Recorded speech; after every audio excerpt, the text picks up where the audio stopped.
ગુજરાતમાં ચોમાસાની આતુરતાપૂર્વક રાહ જોઈ રહેલા લોકો માટે હવામાન શાસ્ત્રી અંબાલાલ પટેલે રાહતના સમાચાર આપ્યા છે. અંબાલાલ પટેલની લેટેસ્ટ આગાહી મુજબ હવે રાજ્યમાં વરસાદી વાતાવરણ જામશે અને આગામી દિવસોમાં મેઘમહેર જોવા મળશે. હવામાન શાસ્ત્રી અંબાલાલ પટેલના જણાવ્યા અનુસાર 23 જૂનથી ગ્રહોની સ્થિતિ સાનુકૂળ બની રહી છે, જેના કારણે ગુજરાતના વાતાવરણમાં મોટો પલટો આવશે. આ સમયગાળાથી રાજ્યમાં વરસાદનું જોર વધવાની પૂરી શક્યતા છે. આગાહી મુજબ આગામી 28 થી 29 જૂન દરમિયાન બંગાળની ખાડીમાં હવાનું હળવું દબાણ સર્જાશે. આ હવામાન પ્રણાલીને કારણે ગુજરાતના વિવિધ ભાગોમાં સારો વરસાદ નોંધાઈ શકે છે. અંબાલાલ પટેલે કરેલી આગાહી મુજબ દક્ષિણ ગુજરાતના ભાગોમાં ભારે વરસાદની શક્યતા છે, તેમજ સૌરાષ્ટ્રના વિસ્તારોમાં પણ મેઘરાજા મન મૂકીને વરસશે. ઉત્તર ગુજરાતના વિસ્તારોમાં પણ સારો વરસાદ થવાની વકી છે. રાજ્યમાં છેલ્લા કેટલાક દિવસોથી ગરમી અને ઉકળાટનો સામનો કરી રહેલા નાગરિકો માટે આગાહી ખૂબ જ મહત્વની માનવામાં આવી રહી છે. ખેડૂતો પણ હવે સારા વરસાદની આશા સાથે વાવણીના આગોતરા આયોજનમાં વ્યસ્ત બન્યા છે. આ વખતે ઇવેલ્યુએટેડ અલ નીનો હતો અને લગભગ ઘણા ભાગોમાં અલ નીનોની અસર થવામાં છે. ફ્રાન્સ વગેરે ભાગોમાં પણ અલ નીનોની અસર થવામાં છે. એટલે ત્યાં પણ ગરમી છે. એટલે પ્રશાંત મહાસાગરનું હવામાન આ વખતે પ્રતિકૂળ રહેવામાં હતું. આ ઉપરાંત અન્ય ભાગોમાં જોઈએ તો પરંપરાગત જ્ઞાન પ્રમાણે જોઈએ તો આ વખતે રોહિણી નક્ષત્રના ત્રીજા પાયો બગડ્યો હતો અને જેના કારણે વરસાદમાં વાયુ ફૂંકાય એવો ઉલ્લેખ છે. જેના કારણે જ્યારે અલ નીનોની અસર હોય ત્યારે પરંપરાગત જ્ઞાન જોવું સારું રહે.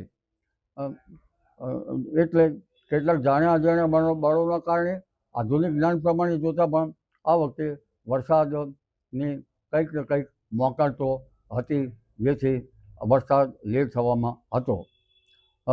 લગભગ રોહિણી નક્ષત્રના ત્રીજા પાયો બગડતા વાયુ ફૂંકાય, એટલે વાયુ જ્યાં સુધી શાંત ન થાય ત્યાં સુધી વરસાદ થાય નહીં. કારણ કે પરંપરાગત જ્ઞાન પ્રમાણે રોહિણી નક્ષત્રની અગત્યતા છે. પરંતુ હવે આદ્રા નક્ષત્રમાં સૂર્ય આવેલ છે અને આદ્રા નક્ષત્રમાં પવનની ગતિ ધીરે ધીરે ઘટશે અને વરસાદ આવવાની શક્યતા રહેશે.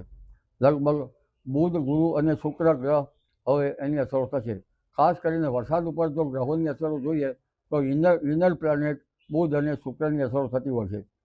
સૂર્ય અને બુધ ગ્રહો પણ અસર થતી હોય છે, પણ તે અસરો સમુદ્ર ઉપર થતી હોય છે.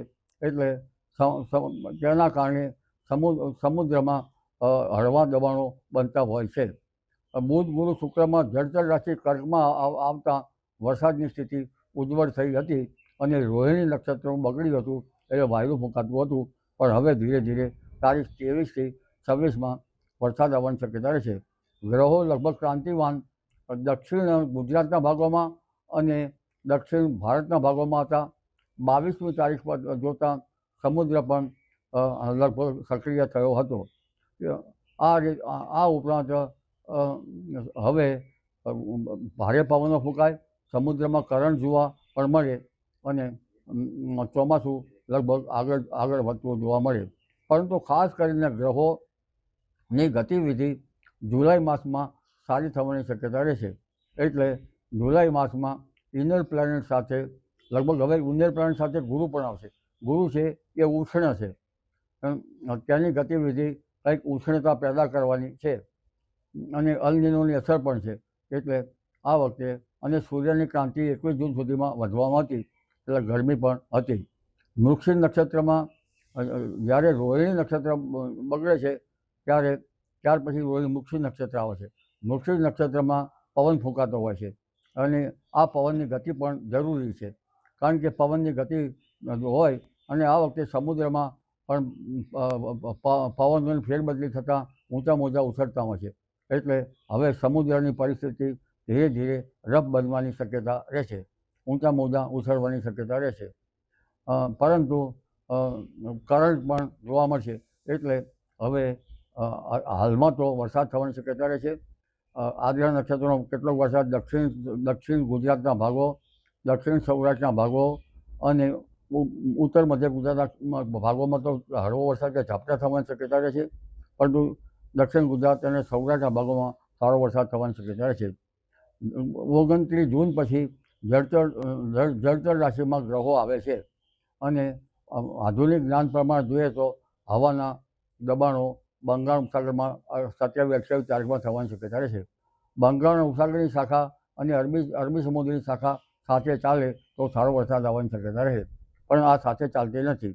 આ ઉપરાંત વરસાદ જે પાકિસ્તાનથી લઈને ગંગાનગર અલ્હાબાદ થઈને પશ્ચિમ બંગાળ સુધી જે રેખા હોય એ પણ સાનુકૂળ બનવી જોઈએ.